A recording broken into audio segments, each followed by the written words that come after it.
क्या है संचार साथी? संचार साथी एक ऐप है और एक पोर्टल है। जो सरकार तानाशाही तरीके से लोगों के मोबाइल में घुस के उनकी जासूसी करना चाहती है, उनके निजी जानकारियां इकट्ठा करना चाहती है, वो बिल्कुल भी लोकतंत्र के अंदर जायज़ नहीं है और हमारे संविधान के खिलाफ है। संविधान ने जो मूलभूत तरीके से आज़ादी लोगों को दी है, उसके खिलाफ है। Overall they are turning this country into a dictatorship. संचार ऐप फ्रॉड नहीं है, लोगों को तंग नहीं करेंगी, इसकी गारंटी कौन देगा? ना कोई कॉल मॉनिटरिंग है। अगर आप चाहते हो तो इसको आप एक्टिवेट करो, अगर आप नहीं चाहते तो इसे एक्टिवेट मत करो। अगर आप इसको अपने फोन पे रखना चाहते हो तो रखो, अगर आप इसको डिलीट करना चाहते हो तो डिलीट करो। संचार साथी ऐप, क्या ये ऐप आपके फ़ोन की जासूसी करेगा या फिर यह आपका सबसे बड़ा मददगार साबित होगा? क्या ये ऐप आपकी हर गतिविधि पर नज़र रखेगा या फिर फ़ोन चोरी होने की स्थिति में उसकी सही लोकेशन बताकर आपको हेल्प करेगा? आखिर ऐसा क्या है इस ऐप में जो विपक्ष इस पर जमकर राजनीति कर रहा है और क्या इस विवाद का असर ऐप की डाउनलोडिंग पर पड़ रहा है? आइए विस्तार से जानते हैं सारे सवालों के जवाब। इसलिए इस वीडियो में अंत तक बने रहें क्योंकि कुछ दिनों बाद ये ऐप आपके फ़ोन में भी डाउनलोड होकर आएगा। नमस्ते, मैं हूं असीम और आप देख रहे हैं NDTV इंडिया। संचार साथी ऐप आखिर है क्या और कैसे काम करता है? इसका काम क्या है? संचार साथी पोर्टल को साल 2023 में बनाया गया था। इस पोर्टल का मकसद खोए हुए मोबाइल फ़ोन और फ्रॉड करने के लिए भेजे गए वेब लिंक की रिपोर्ट करने और उन्हें ब्लॉक करने की सुविधा देता है। ये यूज़र्स के नाम पर मोबाइल कनेक्शनों की संख्या जानने और बैंकों और वित्तीय संस्थानों के विश्वसनीय कॉन्टैक्ट्स की जांच करने में भी मदद करता है। ऐप के जरिए धोखाधड़ी की रिपोर्ट करना बेहद आसान होता है क्योंकि इसकी टेक्नोलॉजी बेहद एडवांस है, जिसकी वजह से यूज़र्स को अपना IMEI नंबर याद रखने की ज़रूरत नहीं होती। संचार साथी ऐप यूज़र्स के नाम पर जारी किए गए मोबाइल कनेक्शनों की जांच, हैंडसेट के असली होने की पुष्टि और संदिग्ध संचार या स्पैम की रिपोर्ट भी करता है। संचार साथी ऐप यूज़र्स को भारतीय नंबर से होने वाले इंटरनेशनल कॉल की रिपोर्ट करने में भी मदद कर सकता है। इसके लिए फ़ोन पर OTP की आवश्यकता नहीं होती है। अब सवाल है कि अगर ये ऐप इतना काम का है तो विपक्ष इस पर सवाल क्यों उठा रहा है? कौन क्या कह रहा है, जानते हैं। विपक्ष इस ऐप पर सवाल उठा रहा है। कांग्रेस अध्यक्ष मल्लिकार्जुन खड़गे ने संचार साथी ऐप को लोगों की आवाज़ का गला घोंटने की एक और कोशिश करार दिया। वहीं असदुद्दीन ओवैसी ने सोशल मीडिया प्लेटफॉर्म X पर एक पोस्ट में सरकार पर संचार साथी ऐप के जरिए नागरिकों की प्राइवेसी खत्म करने और उन्हें खतरे में डालने का आरोप लगाया। It's not just one thing. It's not just snooping on the telephones. It's overall. They are turning this country into a dictatorship in every form. You ask me every day why Parliament is not functioning. It's not functioning because they are refusing to talk about anything.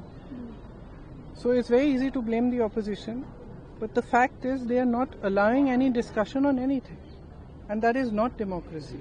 अच्छी बात है सरकार फैसले लेते हैं, लेकिन data security का क्या होगा? आपका डेटा सिक्योर रहेगा, इसकी क्या गारंटी? आज तो आप देख ही रहे हैं किस तरह से जो है डेटा जा रहा है और डेटा के आपकी पर्सनल इन्फॉर्मेशन जा रही है, तो इसकी क्या गारंटी है कि आपका डेटा सिक्योर रहेगा? तो जहां तो अभी SIR के जरिए जब वोट ही सुरक्षित नहीं है, तो अब ये नया जो है जो संचार ऐप आप बता रहे हैं, इसके जरिए लोगों के जो पर्सनल इन्फॉर्मेशन है वो लीक नहीं होगी, इसकी क्या गारंटी है? इसकी गारंटी कौन देगा?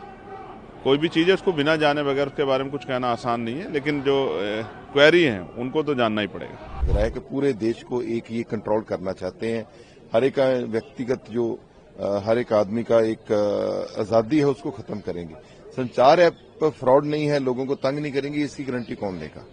इसके लिए सरकार क्या मतलब बता रही है, लेकिन ये सरकार के पास कोई जवाब नहीं, क्योंकि हर एक की व्यक्तिगत लोगों के ऊपर ये लोग जैसे इलेक्शन में बाकी सब कुछ करते हैं, इसको भी यूज करेंगे ये लोग।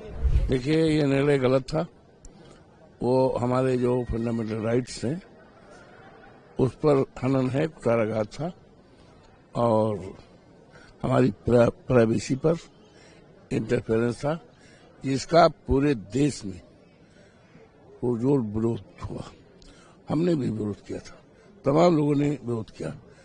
अब सरकार को इसको ध्यान में रखना चाहिए। मुझे उम्मीद है ध्यान में रख करके इसको खत्म करे। ये भारत देश के लोगों की स्वतंत्रता पर, उनकी निजता पर बहुत बड़ा हमला है और इसका हम पूरी तरह से विरोध करते हैं। जो सरकार तानाशाही तरीके से लोगों के मोबाइल में घुस के उनकी जासूसी करना चाहती है, उनके निजी जानकारियां इकट्ठा करना चाहती है, वो बिल्कुल भी लोकतंत्र के अंदर जायज़ नहीं है और हमारे संविधान के खिलाफ है। संविधान ने जो मूलभूत तरीके से आज़ादी लोगों को दी है उसके खिलाफ है। उधर संचार मंत्री ज्योतिरादित्य सिंधिया ने संसद भवन के बाहर पत्रकारों से कहा है कि उपभोक्ता चाहे तो इस ऐप को मोबाइल से अनइंस्टॉल भी कर सकते हैं और रजिस्ट्रेशन ना किए जाने तक ये सक्रिय नहीं होगा। सरकार का उद्देश्य लोगों को धोखाधड़ी और मोबाइल चोरी की घटनाओं से बचाने के लिए उपलब्ध संसाधनों की जानकारी देना है। हमारी जिम्मेदारी है उपभोक्ताओं की मदद करने की, हमारी जिम्मेदारी है उपभोक्ताओं की सुरक्षा देखने के लिए। क्या है संचार साथी?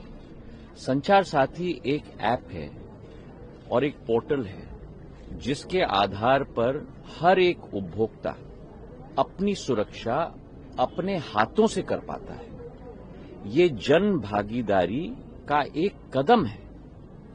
इसमें लोगों को ऑब्जेक्शन नहीं, लोगों को स्वागत करना चाहिए। इसके आधार पर जब आप मोबाइल फोन खरीदते हो, उसके आधार पर IMEI नंबर फेक है कि जेन्युइन है, उसका रिकॉग्निशन आप संचार साथी ऐप के आधार पर कर सकते हो। आज तक संचार साथी पोर्टल के 20 करोड़ डाउनलोड हुए, ऐप के 1.5 करोड़ से ज्यादा डाउनलोड हुए। और ये सफल क्यों है? ये सफल इसलिए है क्योंकि देश का हर नागरिक इस अभियान का साथी बनना चाहता है कि वो स्वयं जन भागीदारी के आधार पर अपनी सुरक्षा नियमित रूप से कर पाए।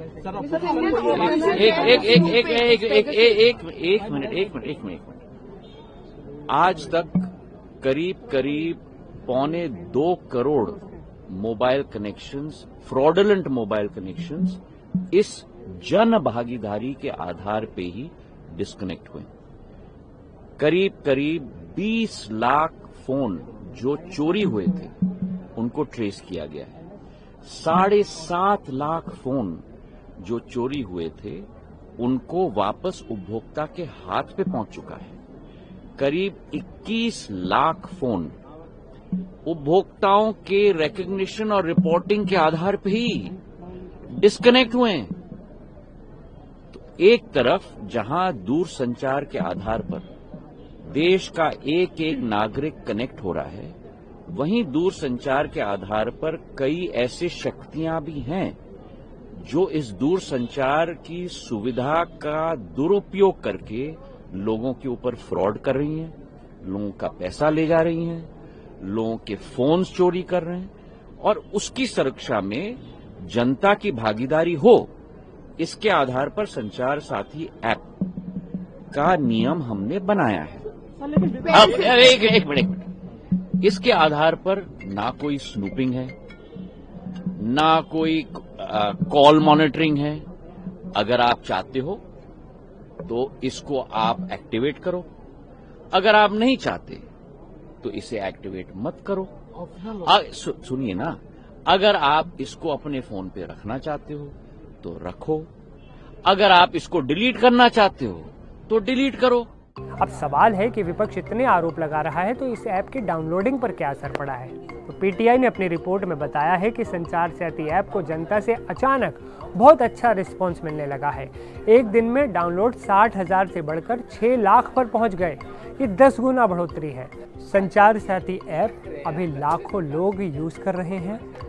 ऐप की वेबसाइट के मुताबिक इस ऐप के जरिए अभी तक 42 लाख से ज़्यादा मोबाइल ब्लॉक किए गए हैं और 26 लाख से ज़्यादा खोए हुए या चोरी हुए मोबाइल हैंडसेट का पता लगाया गया है। इस ऐप पर 1 करोड़ 14 लाख से ज़्यादा रजिस्ट्रेशन हो चुके हैं, जिसमें गूगल प्ले स्टोर से 1 करोड़ से ज़्यादा और एप्पल स्टोर से 9.5 लाख से ज़्यादा डाउनलोड शामिल हैं। हालांकि विवादों के बीच संचार मंत्री ज्योतिरादित्य सिंधिया ने संसद के बाहर पत्रकारों से बातचीत के दौरान कहा था कि उपभोक्ता चाहें तो इस ऐप को मोबाइल से अनइंस्टॉल कर सकते हैं और रजिस्ट्रेशन न किए जाने तक ये एक्टिव नहीं होगा। ऐसी जानकारी उन्होंने दी है, इसलिए चिंता की कोई बात नहीं है। सरकार का उद्देश्य लोगों को धोखाधड़ी या मोबाइल चोरी की घटनाओं से बचाना है और सही जानकारी उनको उपलब्ध कराना है। तो दोस्तों, अब आप हमें बताइए, क्या आपके फ़ोन में संचार साथी ऐप है? आप इस ऐप के बारे में क्या सोचते हैं? अपनी राय हमें कमेंट में बताएं। वीडियो जानकारीपूर्ण लगा हो तो इसे ज़्यादा से ज़्यादा लोगों के साथ शेयर ज़रूर करें।